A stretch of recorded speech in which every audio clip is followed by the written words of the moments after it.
I did it? Yeah. Nailed it.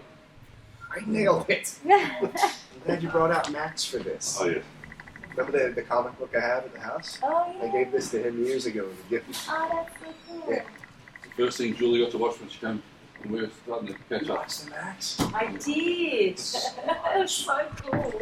Best show. Shut up and sit down.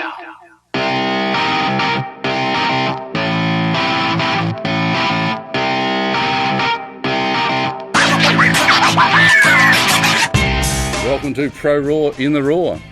And today, a truly special guest, Chris Bones Burns. Tell us all, Dr. Chris. Welcome to Pro Raw. Yeah, hi. How are you? Your first time here, obviously. No. No? No, been here multiple times. I just come in for a little bit at a time and then disappear within your busy work schedule. Plus, everyone here is like 9 foot tall and jacked, so no one notices me. I'm that guy. You are the ears of Pro Raw. Just as annoying. Isn't it great? It's awesome. We're back down to the situation where we're having to consider how we do things a little bit differently for a few months. Hmm. And that's always an interesting challenge. But we've always come through challenges ourselves to get where we are today. So tell me, you're running an academy, and where's the JiuJitsu Academy?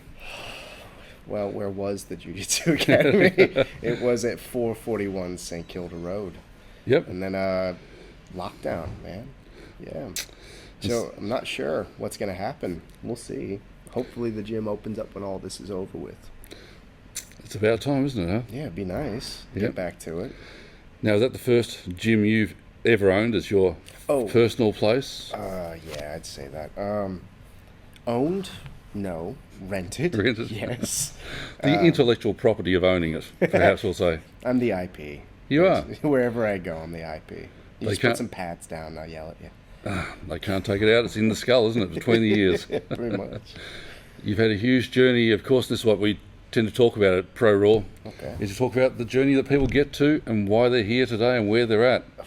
So, you're at this point, we're here in 2020, but the journey to Jiu-Jitsu itself starts a long way back for you. How far back do we go? I'd say about 15 years, probably more. Yep. I can't remember. I'm not very good with math. Plus, I get punched a lot, so You do? I forget things. That sometimes helps it become a little bit more creative, a little bit more blended, because then perhaps we might find that the fiction actually holds more truths than the truth itself. It's way better. I've been doing this for 45 years now. There you go. Fantastic. And when it comes to Jiu-Jitsu, you've created basically your own philosophy, which comes from a lot of other philosophies. Yeah. Who are the people who have formed Chris Bones? Oh, okay. Well, from the start, there was always Bill Murray. And when I kind of got a little bit further into it, there was Rickson, I guess. But it was mostly Bill Murray. Bill Murray took you. Now, for you, where did Bill Murray start? Stripes. Stripes, all the way. everyone, yeah, I come agree. on. Like, I was this close to joining the army. Stripes was almost the pumping iron of Bill Murray's career. Let's face it, I ended up more like Caddyshack. So just like sitting in a very small closet somewhere, hunting gophers. Yeah. And now you hunt them on the mat. You hunt your gophers on the mat these days. Well, I used to. Now I'm locked in my room all day doing nothing. It's awful. Well, we just got to remember, Captain Ahab, when he was hunting Moby Dick, he spent a lot of time in the captain's cabin. You didn't see a whole lot of him. It's a fair call. But when he came out, it was serious time. Serious dick time. Serious Moby Dick time. Moby Dick time. And that's one of the beautiful things is you can look through the metaphors of movies to take you where your journey. Okay, Stripes was there. Yeah, definitely. But sometimes, I don't know, Dr. Burns, I see you sometimes more like Colonel Kurtz in Apocalypse Now. You know, I see your 0 Point Jiu-Jitsu Yes. very much like up the road, up the river in Cambodia. Yeah, I definitely lost my shit, and I'm mumbling to myself on the floor somewhere. And behind that, Snails and razor blades. yeah, and behind that is a very serious philosophy about why you do what you do. I mostly do it because I enjoy violence. Yep, So there it is. It's a passion. There's art in violence, and you Yes. found the art within Jiu-Jitsu. I certainly did. Why'd At least you- I think I did. Why Jiu-Jitsu? Because I'm tiny. I'm a little man. I'm fairly weak, and I'm stubborn. So it worked out really well for me. So Yep. if you just wait long enough and put up with enough pain, you can win. And that's a huge thing, whether it's the philosophy of jiu-jitsu itself or the philosophy of your approach to the challenge of life. Oh, everything. Just I'm not stopping. I don't know what I'm doing, but I'm fucking not stopping. So That's yeah. one of the great, I think, attributes the person can ever actually internally have. And I don't know whether you have to be born with it, which I think you really do have to be born with it. I think there are a lot of people out there who will just roll over and die rather than try. And you do see a lot of it, and no matter how much you beat them, they'll still roll over and die. Yeah. So some people, you're looking for that moment when they hit the bottom, maybe they'll come back up. A lot of people don't bounce, No, they don't. and you've learned to bounce. I've learned to live at the bottom. That's an interesting place. Yeah. If you can get comfortable at the bottom, you can do anything with your life. That's Everything's up from there. Really super important, isn't it? Yeah. Surprisingly, yeah. You tend to see so much talent that can come in, and you just know talent doesn't really mean a whole lot Oh, fuck no. when it comes up against willpower. Yeah, that's actually true. I'm trying to be funny a lot, but like you can have the best competitor come in, and if they have one loss, all of a sudden they're gone. Like the most important thing you can ever do with anything is persist. Like win, lose, or draw. The fact that you persisted is going to be a huge thing in the long run. You know, just keep getting back up. Every time you get knocked down, get back up, dust yourself off, go again. You're going to get better whether you like it or not. If you've got natural talent and you use it and then you are lost, if you don't come back from that, what were you worth? Fuck At it. that point, probably totally nothing, because you won't go any further. Pretty much, yeah. Yeah. So that's one of the things we always look at. You look at perhaps a black belt, so we'll use a figurative thing, will definitely have lost a lot more times than a white belt. Yeah, just a few. Just figurative. No. Forged in Vulcan's fire of loss. This is pretty much it. So it's important. You've really got to have the steel to begin with before you can make the sword. That's a good metaphor. That's pretty much it. So you got to have that steel will. Yeah. Now you've had some interesting challenges that you've come back from. What do you think of the things that have really turned you to where you're at now? Where are things that could have gone another direction, but you just didn't give up? Well, I don't know. I want to say you were a huge thing for me, getting me back on the mats in general. So between the Mackenzie method and you just yelling at me to keep going, that was fantastic. Like I ended up breaking my spine. I had spinal stenosis. My leg was fucked. My back was fucked. Everything was fucked. And I took the steps in the right direction. I came and I found Mr. Locke, and I've never turned back. Oh gosh, no. Never allowed to turn back. Oh, fuck no. There's no time. No. There's no time to turn back. We haven't got time to bleed. And we'll always take that from Jesse the Body Ventura, one of the great moments in... A truly sexual Tyrannosaurus. truly. Goddamn transsexual. A transsexual Tyrannosaurus. Maybe that'll be the remake that John Waters does. He can do whatever the fuck he wants, man. He wants to be a transsexual Tyrannosaurus. I'm behind him 200%. He's probably behind me. No doubt at all. Yeah, injury is sometimes the thing that people give up on, and to me, injury is part of meaning you tried something. Fuck yeah. Yeah. Yeah, the fact that I get injured just made me harder to kill. Like, I had to work around all my injuries. So in what I do, not being able to be the really awesome guy that goes upside down and does weird shit, just laying there and going, like, kill me. That makes it really fucking hard to get me now. So, and that's years and years down the line. But getting broken that one time, I wouldn't trade it for anything in the world, actually. We do call it the gift of injury. Do we? We do call it the gift of Do injury. you? I wake up every day and I look for the gift of injury. It's there. Oh, man. I'm going to remember that. Yeah. the burden of injury. I'm going to take a hot shower and cry. That's what I'm going to do. I know, you'll make it cold. Don't worry.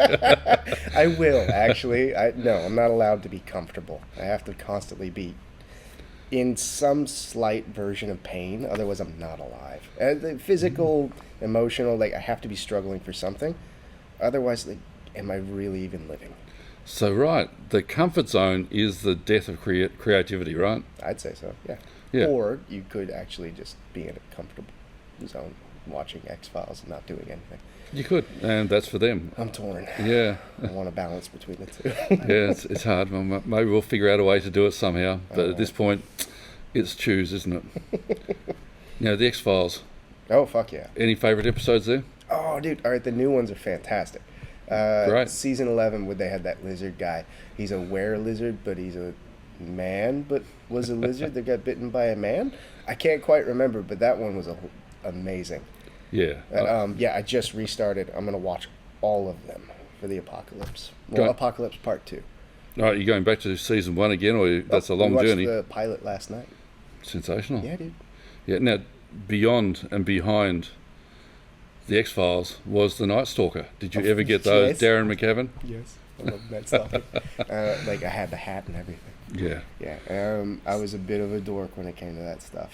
But I don't think I could revisit it again. They're really bad. I've revisited. I actually bought the DVDs. They're so awful. So anyone who wants to know about the development of a human being, you really have to go back through these things that you can identify with. It is about identification sometime, and I don't know how we identify with Darren McGavin. It's the suit. For me, it was Northern Exposure. Every couple of years, I have to go back and watch Northern Exposure. That's my self-identifying show. Yes, very much, isn't it? It's a good one. And where's the identification there? Literally every character, there's a piece of you that is that character. So it's about a small town in the middle of nowhere, and every single person is like a little version of you. So you identify with everyone, and you end up noticing that everyone needs everyone to grow and change. So it's a really good show.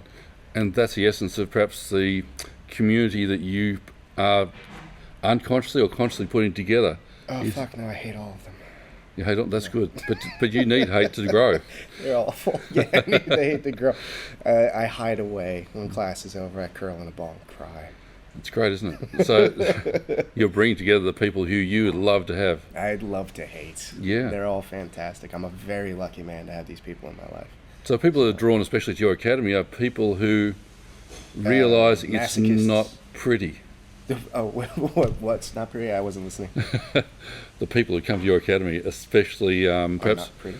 are they not pretty people? Are they prepared to get dirty? Are they prepared to accept the pain? I don't know. I think Higgy's kind of cute. Yes, But, yeah. no, like these are the people that stick around. Kind of notice that we don't do sport jiu-jitsu, and it's much more based in self-defense and actual violence, not the idea of self-defense, but what are you going to do when they're really strangling you? That kind of thing. So. Now, that's an interesting part to where you're at right now, because you've been to academies where that's been a little bit like that sometimes. A little bit fight clubbish, perhaps we might have called it. I wouldn't call it an academy. I'd call them a fight club. Fight club. I've been in garages everywhere. Yeah. In car parks. Like, I prefer that. It's just where I feel much more comfortable. If I've got somebody who's doing a long step pass or doing some kind of funky ass weird salsa dance to pass my guard, it's just aggravating to me. I'll just kind of lay there and go like, just kick them. I got into this to learn how to fight, and then I know everyone got into this to learn how to fucking fight. No one went to a jiu-jitsu academy with the idea of getting a gold medal for going upside down for shit. That's fucking retarded, and don't tell me you ever did. I bet there are those who do. Like, there's a guy that did wrestling, and then wrestling, the guy said something about, like, oh, you should try jiu-jitsu. Like, oh, good, another competition. I can see that. But why'd you get into wrestling? Because you didn't want to get your ass kicked on the playground. I guess you can stem back to, like, my dad, pushed me towards it or something like that every once in a while. But 9 out of 10 motherfuckers wanted to learn how to fight. And now it's, like, frowned upon to actually want to fight. So it's not really about the gold medal, is it? For me? Fuck no. It's about winning in a fight. That's pretty much it. And, like, I love to preserve the art. It is an art, whether I think so or not, whether anybody else thinks so or not. This is a beautiful art, and there's a version of it that's just dying. It doesn't exist anymore, and people shit all over that and say, like, no, it's the new jiu-jitsu, it's the new way, you have to evolve. Like, nope, that's definitely not what I'm teaching. So the art was on the street, the art was on the rooftop. Let's say so. Well, the art has to be tested with pressure, and yes, your competition is pressure, but so is a thumb in the eye socket. So I don't know, it's a different version of art to me, and everybody has their say. I like weird 1950s art. Some people might think that's disgusting and weird. John Waters.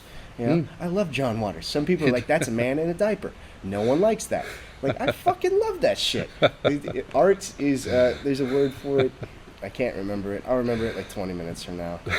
There's lots of words for it. Art's subjective. Entirely subjective.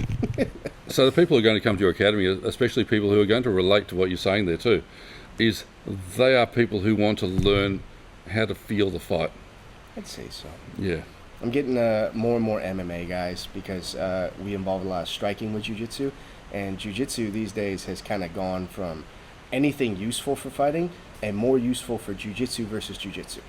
So, like, what's being taught these days is specifics. Like, if he does this, I do this, I do this. It's like this complicated equation of who's going to win under a time limit.